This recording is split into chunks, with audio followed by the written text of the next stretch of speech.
வணக்கங்க.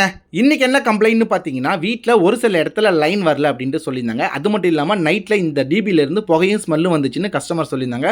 நம்மளும் ஓப்பன் பண்ணி பார்த்தா எல்லாமே நல்லா தான் இருக்கு. எரிஞ்சதுக்கான ஒரு அறிகுறியுமே தெரியல. சரி உள்ள சுவிட்ச் போர்ட ஓப்பன் பண்ணுவோம் அப்டின்ட்டு ஓப்பன் பண்ணா லைன் வருது. அப்படி இருந்து ஏன்டா லைட் எரியலன்ட்டு நியூட்ரல செக் பண்ணா, நியூட்ரல்லயும் சேர்ந்து லைன் வருது. ஸோ எங்கேயோ நியூட்ரல் கட் ஆகி ரிட்டர்ன் ஆகுதுன்றத மட்டும் நான் தெரிஞ்சுக்கிட்டேன். ஸோ டிபிக்கு மேல ஒரு வுட்டன் பாக்ஸ் வச்சு அங்க இருந்தா லைன்லாம் டிஸ்ட்ரிபியூட் ஆகுது. ஸோ அத ஓப்பன் பண்ணி பார்த்தா தான் தெரியுது. ஒரு 4, 5 நியூட்ரல் ஒண்ணா சேர்ந்து டேப் அடிச்சு மெயின் நியூட்ரல்ல கனெக்ட் பண்ணியிருக்காங்க. அந்த இடத்துல எரிஞ்சதுனால தான் நியூட்ரல் ரிட்டர்ன் ஆயிருக்குங்க.